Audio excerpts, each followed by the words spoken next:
Fíjate que yo tengo tema con la cuestión de la Ouija, porque a mí siempre me la prohibieron. De hecho, acabo de tener una ponencia, podríamos decir, sí, una ponencia hace 3 días, con el buen amigo Antonio Zamudio, que le mando un saludo, donde yo hablé sobre un caso muy cercano, donde yo tuve eventos poltergeist, tuve eventos de manifestaciones donde me golpeaban puertas, escuchaban voces, o sea, pasaban un montón de cosas y tengo evidencias de varias de las cosas que sucedieron en ese caso.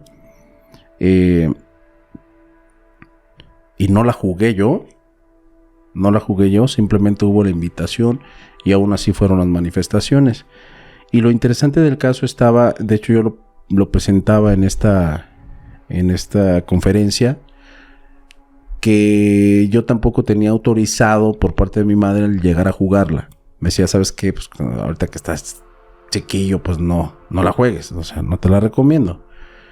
Y hace escasos meses, unos 4 meses, fue que yo tuve mi primer sesión Ouija con Paco Arias, que también le mando un saludo, y pues nos iba dirigiendo Antonio Zamudio.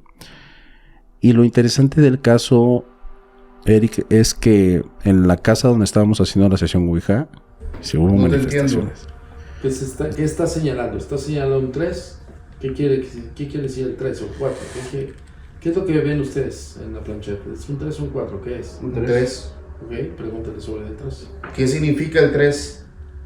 No te entiendo. Bien.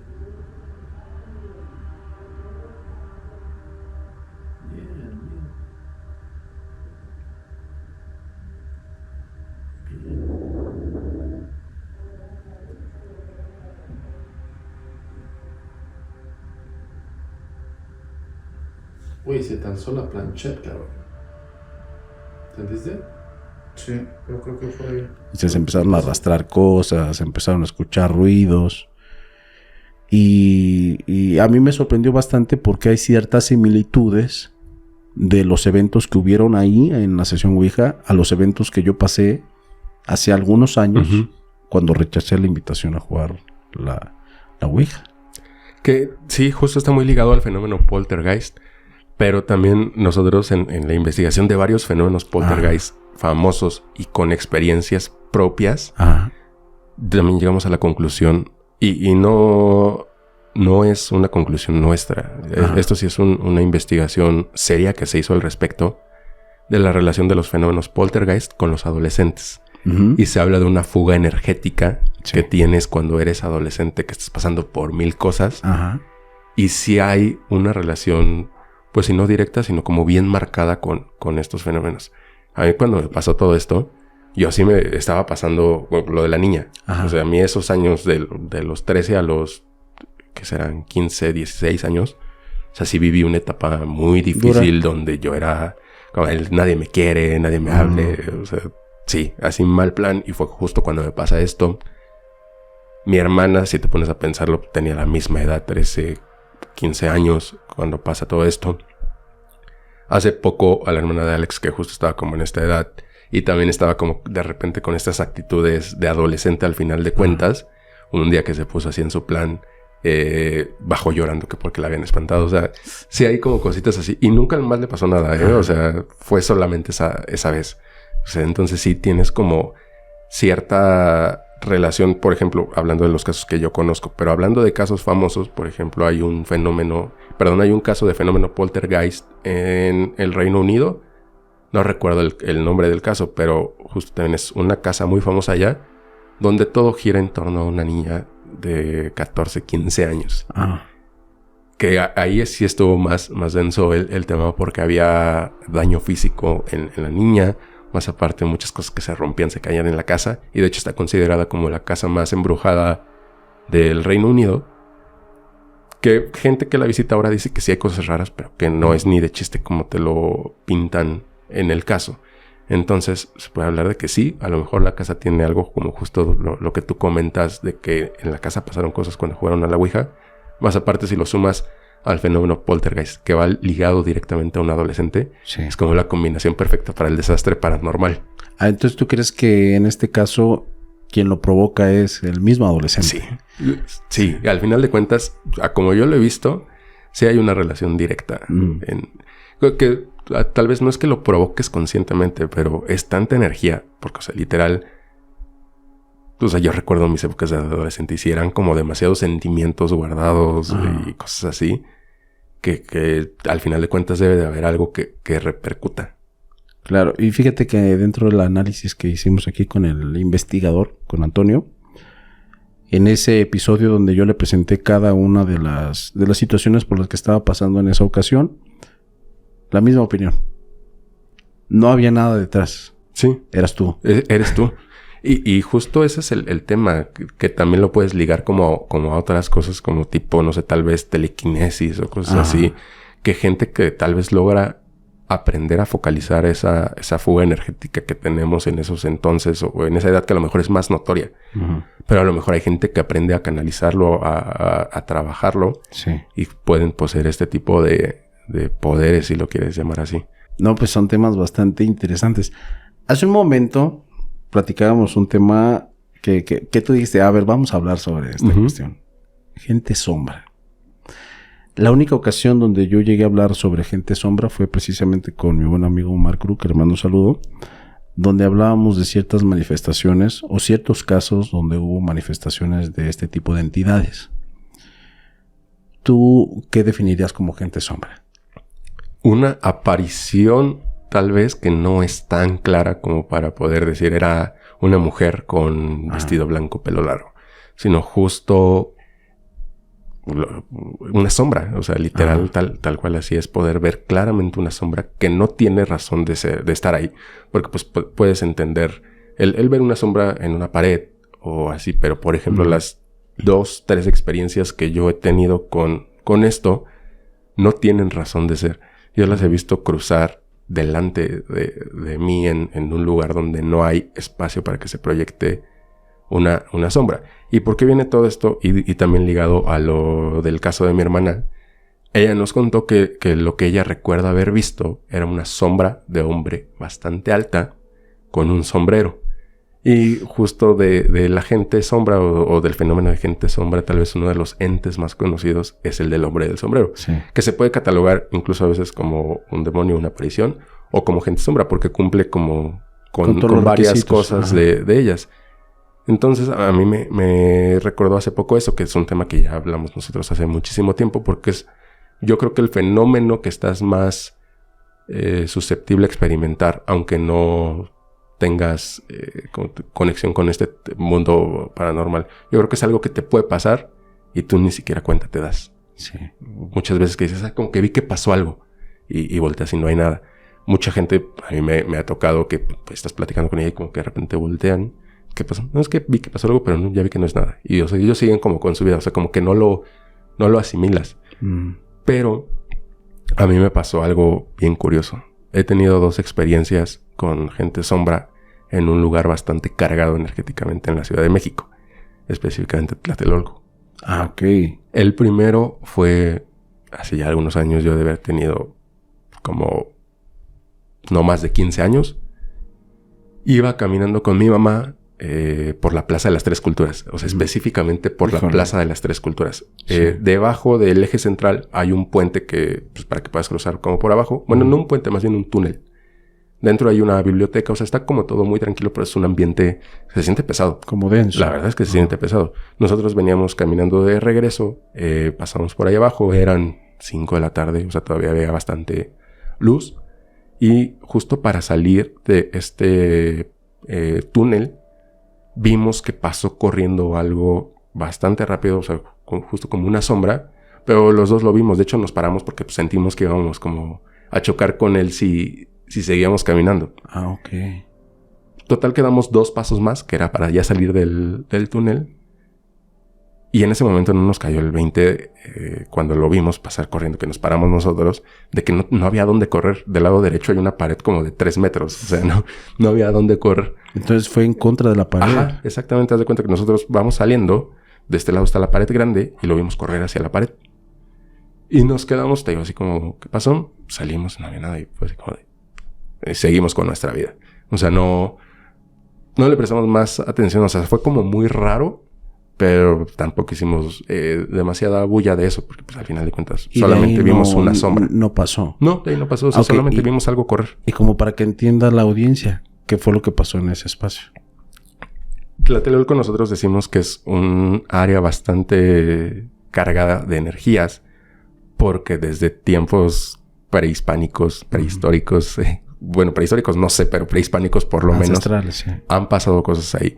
O sea, Tlatelolco era uno de los puntos de, ¿cómo decirlo?, de asentamiento más grandes de la colonia de México, Tenochtitlán. Se dice que ahí se hacían incluso algunos sacrificios. O sea, lo que está comprobado es que ahí era el mercado, donde se hacía el mayor troque de la civilización. Dicen que es muy probable que haya habido sacrificios también ahí. Hay vestigios de la civilización en toda esa zona. Ah, claro, hay como formaciones arqueológicas. Sí, de hecho hay una... se llama así tal cual... área arqueológica de Tlatelolco, creo que así se llama, que está justo a espaldas de lo que era el edificio de Relaciones Exteriores.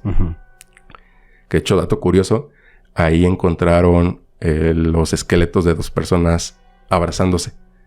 Ah, ¿fue ahí? Sí, de hecho están ahí en una vitrina y se llaman los amantes de Tlatelolco. Ah, Y eso son no me 2 lo esqueletos que están abrazados. Sí. Ahí los encontraron. Después pasa lo del... Terremoto. lo del terremoto. Y también tenemos... Bueno, lo del terremoto... Y lo de... los estudiantes. Sí, los estudiantes. El terremoto, el edificio Nuevo León, que fue uno de los desastres más grandes, está allá en esa zona de Tlatelolco. No, digamos que está como a 3 minutos de la plaza de las Tres Culturas. O sea, está muy cerca. Y después lo de los estudiantes, que fue justo en la plaza de las Tres Culturas, donde ocurre todo esto. Ahí, ¿qué fue lo que pasó con los estudiantes? Pues hubo una... Digamos que estaban ellos en un meeting, estaban haciendo ahí unas protestas y el gobierno represor de aquellos entonces llegó con tanques soldados a... Pues, digamos que apaciguarlos de una De una manera... de una manera dura, no nada de diálogos, nada de... O sea, fue de represión dura, pura y dura. De hecho, ahí perdieron demasiadas vidas. Ahí hay una película clásica mexicana que se llama Rojo Amanecer que lo representa a la perfección todo esto. Entonces, han pasado muchas cosas ahí en Tlatelolco. De hecho, el primer episodio de Noches de Terror fue sobre Tlatelolco, sobre todas estas cosas. Porque es una zona... No vivimos en Tlatelolco específicamente, pero vivimos a unos cuantos minutos. Entonces siempre fue una zona que frecuentábamos, escuchamos cosas. O sea, siempre ha estado Tlatelolco ahí en nuestra,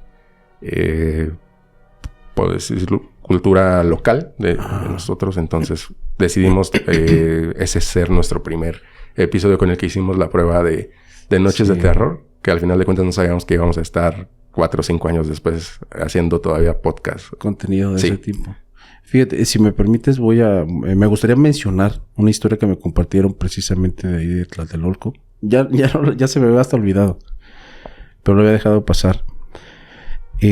Todavía hay algunas unidades habitacionales, precisamente por ahí, que son muy antiguas. Sí. Y de hecho fueron parte, o están todavía desde que fue esa cuestión de la... podríamos decir, de la masacre. De hecho, todo sigue hasta del mismo color. O sea, si tú ves la película de Rojo Amanecer... Se ve igual. Sí, igual. Tlatelolco está congelado en el tiempo prácticamente. Tal cual, se ve igual. Y de hecho, les recomiendo que vayan a investigar un poco porque yo creo que sí es importante conocerlo. Pero yo recibí un testimonio de una persona que no le entendía muy bien a la escritura, porque por las historias que comparten a veces por WhatsApp. Bien mal redactado. Entonces la persona que comparte la experiencia, a lo poco que yo le entendí, es que esta persona prácticamente tiene viviendo alrededor de unos 10 años en una unidad habitacional que está en esta zona, y que en el tiempo que estaba viviendo en este lugar, jamás se le había manifestado nada. Una persona que es creyente, que es católica, que tiene a su familia, bueno, ya sus hijos casados y solamente vivía con su esposa. Pero comenta que en una ocasión que venía llegando de su trabajo, que era un trabajo extra porque ya era prácticamente jubilado este señor, llega muy cansado a su casa. Cuando llega a su casa, llega por ahí alrededor de las 8 de la noche aproximadamente. Y en esa ocasión su esposa no se encontraba dentro de la habitación del departamento, Y supuestamente su esposa iba a ir a ciertos eventos, no recuerdo si al Estado de México, no recuerdo a qué parte, pero el caso es que iba a estar solo. Entonces, él iba a aprovechar para tener una convivencia con algunos parientes cercanos y estaba esperando a que llegaran ellos. Una de estas personas le había dicho, ¿sabes qué? Puedo llevar a un amigo, puede llegar un amigo a que nos acompañe aquí a la convivencia. No, sí, bienvenidos todos los que quieran. Y supuestamente esta persona iba a llegar a la convivencia. Uh-huh. De repente pues le empiezan a tocar la puerta, pero de forma muy alarmante. Déjame pasar. Y sale, le dice, ¿qué pasa? Déjame pasar. Y él dijo, pues es una de las personas que invitó uno de mis amigos. Uh-huh. Si algo le pasó, ¿no? Sí, le dice, ¿estás bien? ¿Te quisieron asaltar? ¿Qué pasó? No, es que sí, me vienen siguiendo. Entonces se asoma y dice, pues ya no viene siguiendo. Dice, o sea, lo realmente sorprendente del caso es que trató de calmarlo dándole agua. Oye, tranquilo, no pasa nada. Hay que esperar a que lleguen los muchachos a ver qué hacemos. No lo quiso dejar solo porque no lo conocía. Sí, claro. Entonces, cuando uno de sus amigos se comunica con él, le dice, oye, este cabrón me mandó a alguien que está bien asustado, güey. Ven, porfa, porque pues no sé qué hacer. Y supuestamente la comunicación que habían tenido ahí con ese amigo que acababa de llegar fue por un interfón. Ajá, sí, el telefonito que tienes en la cocina. Ajá. Y te marcan desde abajo. Exactamente. Entonces, cuando supuestamente él tenía que salir a la unidad de su departamento porque algo en el elevador fallaba. Uh-huh. Y tenía que detener parte de las puertas para que no se le cerraran y se saliera rápido. Fallas comunes de los elevadores. No, de hecho, Tlatelolco, todo lo vas a encontrar así, edificios muy altos que ya no sirven los elevadores. Pero te digo, Tlatelolco está atrapado en el tiempo. Y en este caso, cuando fue y supuestamente nada más fue a abrirle y dijo a la persona que estaba ahí en su habitación, ¿sabes qué? Espérame, voy por uno de mis compañeros, ahorita te tranquilizamos. Va por él, cuando regresa, ya no estaba. O sea, esta persona definitivamente ya no estaba. Y ahora el que le dio el ataque de nervios fue a él. Dijo, oye, ¿qué pasó? Y es algo común, ¿eh? Esa historia yo ya la había escuchado y estoy seguro que no es de la misma persona. Algo parecido. Yo alguna vez escuché en algún canal, no recuerdo específicamente en cuál, porque yo también consumo mucho terror, tipo, no sé, Relatos de la Noche, Mausoleo de los Horrores, o sea, como cosas así donde la gente manda sus historias. Y llegué a escuchar una historia bastante parecida donde una persona llega así corriendo, tocan, lo dejan pasar, traía sangre incluso en las manos, pide permiso de meterse a lavar al baño y es como de, güey, ya van 15 minutos y esta persona no sale. ¿Qué está pasando? Tocaban y no respondía. Se comenzaron a preocupar porque creyeron que ya se había desmayado o algo ahí en el baño. Abren y no había nada. Nada, pero o sea, nada y ni siquiera rastro de sangre en el lavamanos, o sea, absolutamente nada. Y yo recuerdo en alguna ocasión haber ido a la casa de una amiga de mi mamá que vivía en Tlatelolco y que estaban pues, todavía como medio asustadas en aquel entonces porque hace unos días habían escuchado una noche como gente correr ahí abajo y no habían visto nada. Entonces estaban como bien sacados de onda porque creían que algo... O sea, es que lo primero que crees en la Ciudad de México es que hay delincuentes. Entonces, sí, la gente creyó que estaban haciendo como algo para quererse meter a las casas o así. Esa señora, yo escuché que le contó a mi mamá. Eso no me lo contaron a mí como directo, pero yo estuve cuando ocurrió esa conversación. Que días después de que escucharon así como toda la gente corriendo, en las noches tocaban la puerta desesperadamente. Pero luego abren la puerta y no había nadie. Y o sea, es como muy común en Tlatelolco. Ajá. Y lo raro de esta historia, o lo que a mí se me hace raro, es que no ocurrió tan cerca de la Plaza de las Tres Culturas. Porque Tlatelolco es muy grande. Y esto digamos que ocurre casi del otro extremo de Tlatelolco. Pero pues, según a lo que cuentan de aquellos entonces, o sea, todo Tlatelolco y de hecho las casas de al lado se convirtieron en campo de batalla. O sea, mi papá, que fue el que le tocó más esa parte, que digo, no estar como directo en los estudiantes, pero que sí ya vivía en la zona en aquellos entonces, Dice que había gente corriendo por todas las calles de ahí alrededor, metiéndose debajo de los coches. O sea, que sí estuvo bastante denso por toda la zona. Sí, y de verdad los invitamos a que vayan y busquen. Estamos hablando de una, no sé si puedo mencionar la palabra, pero una masacre de estudiantes. O sea, militares utilizando armas reales. Había tanques en este lugar. Y acabaron con muchas personas que yo creo que terminaron minimizando la cantidad de fallecidos. De hecho se habla de una cantidad ridícula a comparación de las cifras extraoficiales. No me hagas mucho caso, pero creo que reportaron la muerte como de 160 y tantas personas. Ajá. Y se habla de que fueron arriba de 500, 700 personas. Sí, claro. Pues bajita la mano. Claro. Sí, está muy denso. Y me tocó ver lo que probablemente fue una manifestación de esto. Una sombra corriendo. Y la otra, que me tocó, esa más reciente, de tener un año y medio, en una plaza ahí en Tlatelolco, la plaza en la que habitualmente voy a hacer compras de repente. Ajá. Estaba estacionando el coche y de repente me parece como, pues de golpe, porque vi que algo iba a pasar, y me paré y mi novia me dice, ¿qué te pasa? Yo, pues es que vi algo, pero no, ya volteé y no hay nada. Dije, no, ya. Y ya me estacioné bien y seguimos con nuestra vida. O sea, ya sabemos que hay cosas que pasan. Sí, precisamente. Y ahorita hablando de lo que es gente sombra, esto nunca lo he platicado, pero en una ocasión, no fue algo muy grave que digamos, pero sí me sacó mucha de onda. Cuando mi mamá acababa de fallecer, hace cuenta que pues teníamos nosotros un hermano pequeño, a mi hermano Ángel, que le mando un saludo. Y Ángel en ocasiones, pues él tenía su camilla, pues para que se durmiera. Pero en una ocasión me dice, oye hermano, ¿me dejas dormir contigo en tu cama? Le digo, sí, vente, duérmete conmigo. Mi cama era una cama individual. Entonces, el cuartito donde nosotros estábamos era un cuarto pequeñito, muy chico.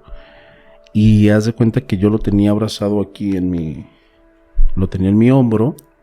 Y cuando estaba él con su manita aquí en mi pecho, voltea de repente hacia el techo. Y me empieza a decir, yo estaba despierto, no me acuerdo por qué estaba despierto, pero me empieza a decir, ¿qué es eso?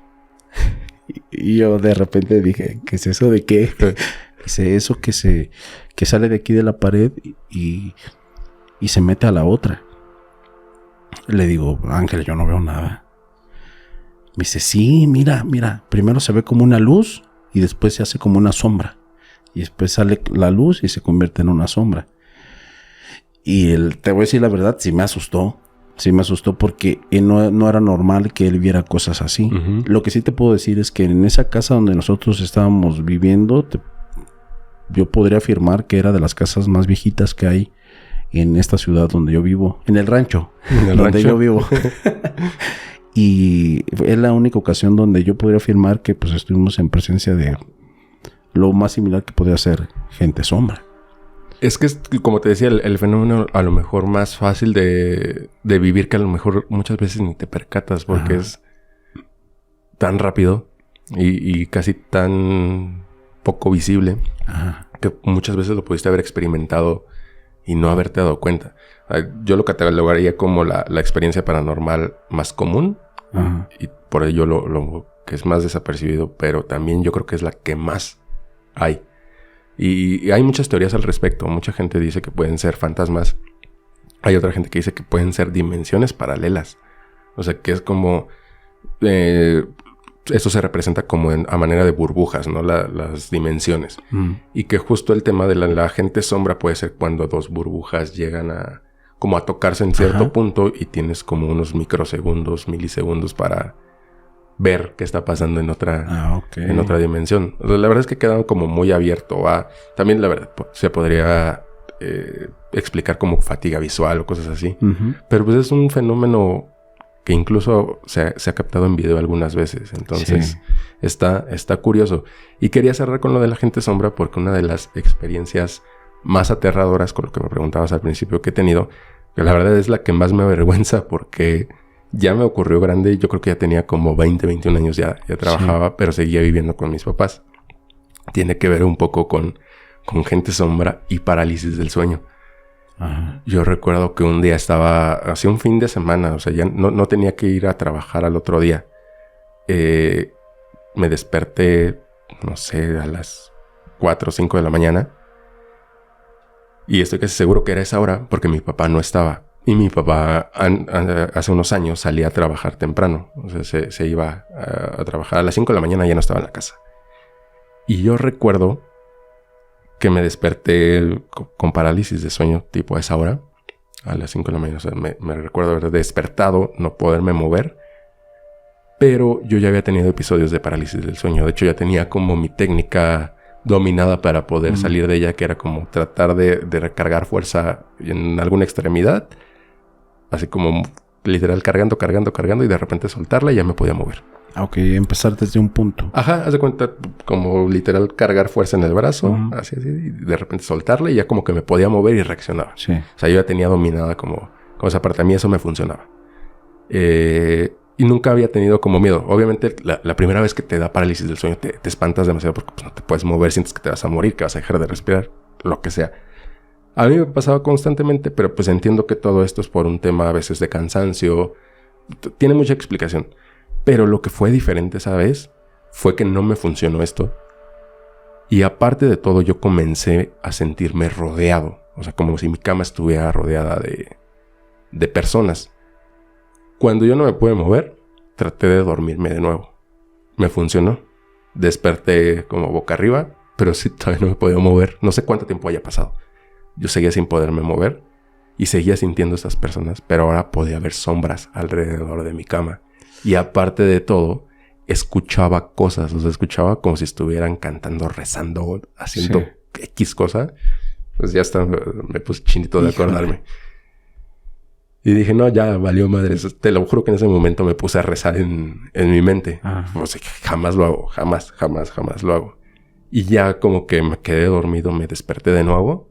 Y sí me desperté súper espantado. Teniendo ya 21 años, y fue como de que fui al cuarto de mi mamá. Y le dije, oye, ¿me puedo dormir aquí?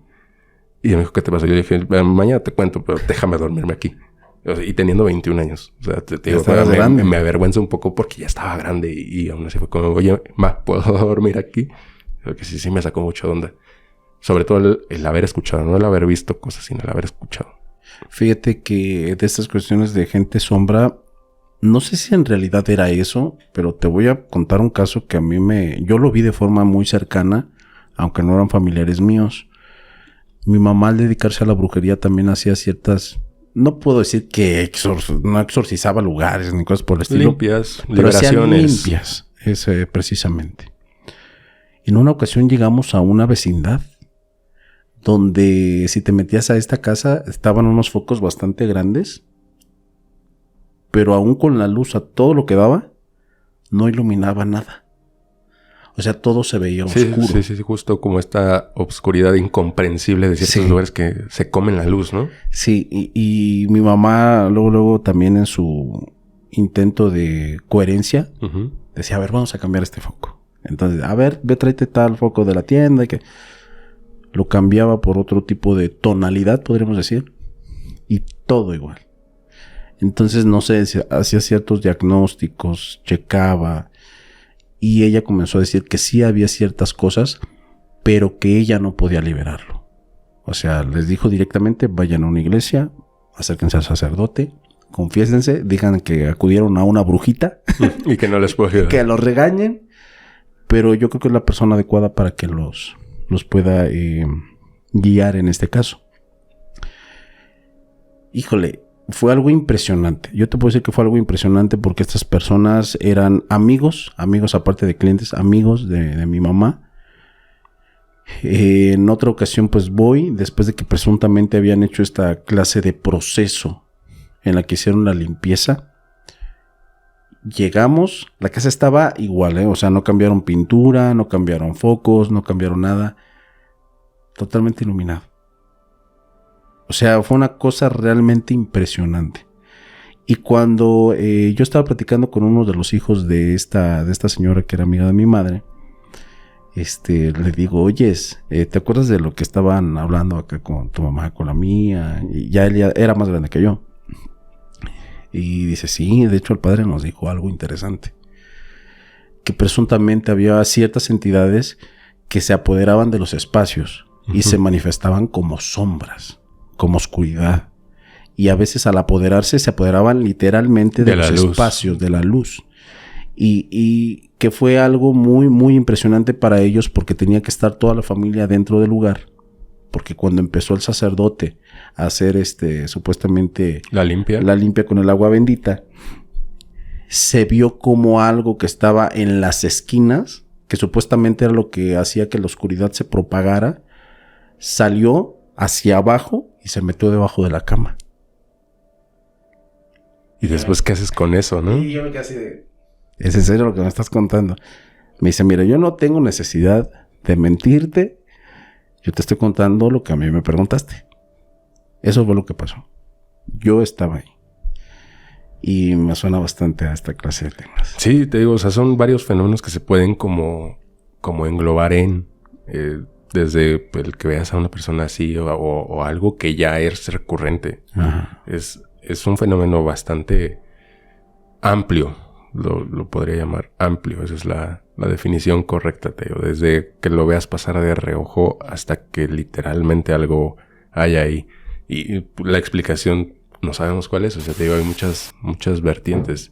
Pero pues que estén atentos a su alrededor es lo único que yo les podría recomendar. Porque te digo, es como muy fácil a veces toparte con ellos. Solamente hay que estar atentos.